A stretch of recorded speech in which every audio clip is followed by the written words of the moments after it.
Okay, Major League Soccer is coming back. NHL, here's what I really wanted to talk about. NHL announces what it's going to do. They're going to cancel the remainder of the regular season. They're going to go to a 2014 playoff. I don't care about the NHL, but what I want to talk about is I would love to see the NBA do this. This is just, you take my money, please. If you put it on pay-per-view, seriously, you put it on pay-per-view, I'm paying money to watch it. Yeah, but you're crazy. How am I crazy? Let me ask it from this vantage point. Are you simply saying, take my money, I'll subscribe to anything you put out on TV you put this because it's sports or because it's basketball? It's a 24-team NBA playoff. Right, which, like, my mindset on this whole thing is that's a bad idea. How much do we love the Cinderella story in the NCAA tournament?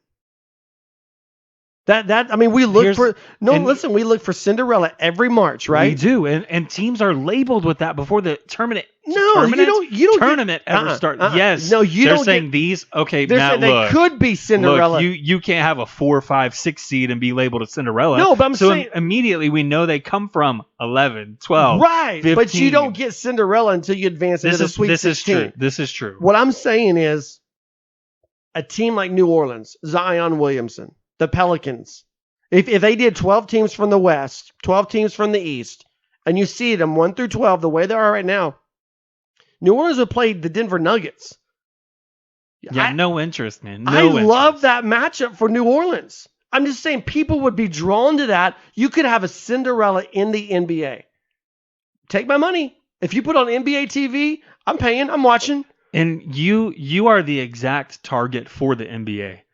What we can begin to discuss, and this isn't something that is profound or something that people are unaware of, but money is going to be the dictator in all of this. And as we begin to look at the possibility of the NBA opening up the playoffs to what I'm going to label as teams that don't deserve to be there, whereas those in the NCAA tournament do, that's the stark contrast here. When they begin to open the playoffs in the NBA to teams that don't necessarily deserve to be there, essentially what they're doing is they're opening the NBA market to cities that wouldn't have otherwise participate in any way in the playoffs. Yeah, but see, you look, I can't refute your don't deserve to be there argument, other than to say you're talking about markets who had the last third of their season taken away from them.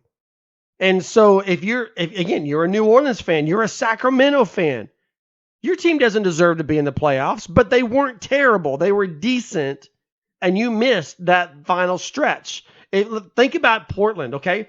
Portland was 3 games out of the playoffs.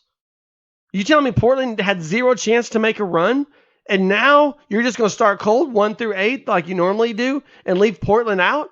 What about Oklahoma City? If that game doesn't get canceled, if Rudy Gobert doesn't get COVID-19, doesn't test positive that night, Oklahoma City's probably beating Utah and going in as the number 4 seed as opposed to the number 5 seed. You're telling me Oklahoma City doesn't deserve a first-round home court advantage? So all I'm saying is you take 3 teams out. We talk about the West a lot because that's where Oklahoma City is.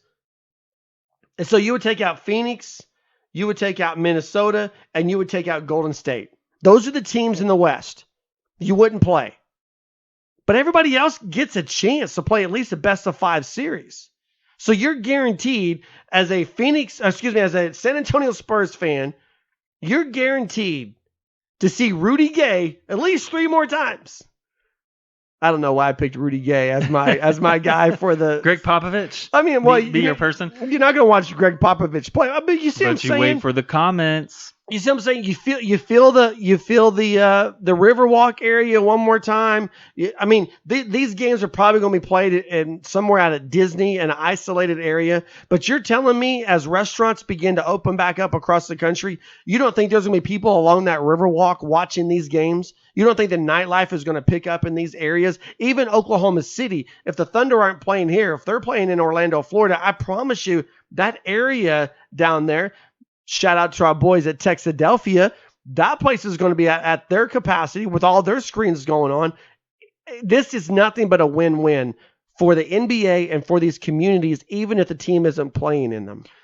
My biggest issue, my biggest complaints, if we're willing to go down this road with expanding it to a 24-team playoff in the NBA, is that you would have more than half.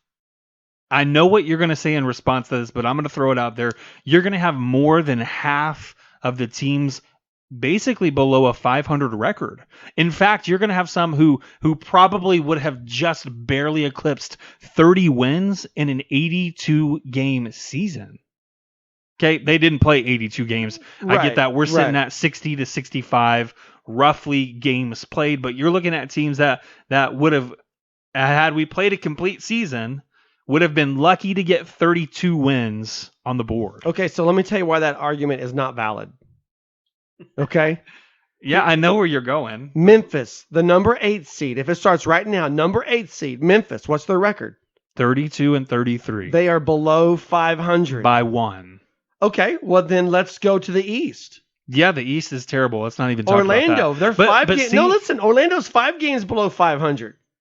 Brooklyn, 4 games below 500. The number you're 8, making my point. No, that's what I'm saying. But these are guys that are in the playoffs anyway. If it started right now, Right. the 7 and the 8 seed in the East and the number 8 seed in the West are already below 500. So that shouldn't disqualify you because they're already in the playoffs. That's what I'm saying. That's a rough life. Let's be honest. I'm looking at teams that are below 500, and if we want to use even the March Madness, the NCAA tournament format, it's very hard to justify a team that's below 500 making the tournament. Granted, there are more teams to choose from across the country, as well as multiple different conferences at varying levels of difficulty. That's not apples to apples. I get that. But at the same time, it's hard for me to look at a team, and we're going to use the two that you've singled out, in the Brooklyn Nets and the Orlando Magic, and say, you know what, they've got a real good shot of advancing to the second round, because they don't. If Kevin Durant plays, they do. No, they don't. I mean, I'm thinking about that. I don't know. I don't know the status of Kevin Durant, but if he was healthy after this layoff, could Kevin Durant come back and play? I mean, again, he may not be ready health-wise. He may not be. Look, it's one of those things. Just give me basketball, man. Give me sports. Right. And so back to my original question, I feel like you just answered it. Was you would purchase a pay-per-view subscription? Yes. Simply because it's Show me sports, where not to sign necessarily up. because it's basketball. No, I would, because again, I'm not going to watch the NHL. Right. I'm not going to watch Major League Soccer, but I would watch this. I would binge watch this the same way I watch the NCAA tournament. This is March Madness in June or July for me. Sign me up, put me in front of a TV, give me some popcorn, and leave me alone. Let's label this for what it really is. It's genius marketing by the NBA to open up. If it happens, it would be a genius move by the NBA, because again, as I mentioned at the beginning of this argument, that the NBA is all of a sudden opening up themselves. They're exposing the playoffs to markets that otherwise this season would have had no interest in the playoffs, and more specifically, those teams that were clamoring for a spot on that bubble, that 9 spot, that 10 spot, with a legitimate shot of making the playoffs, are now guaranteed that. So I get it from a marketing move. I get it from a money-making standpoint. But from logic, it doesn't seem like the best of ideas, because I feel like we will have a lot of bad basketball after months off and no practices as a team. Which is why you need to do 12 teams and not just jump in with the 16-team format, or the 8 for each conference. And I would be cheering for seeds 9, 10, 11, and 12, except for in the West. I wouldn't cheer for Sacramento, because come on, they'd be playing my Clippers. Hey, you know who else is coming back? That's Lincoln Riley and the Oklahoma Sooners. There is a plan for football in the fall. I've got 3 phases. I think phase 1 and phase 2 they're already done. We got to figure out phase 3, though. So let's talk about that.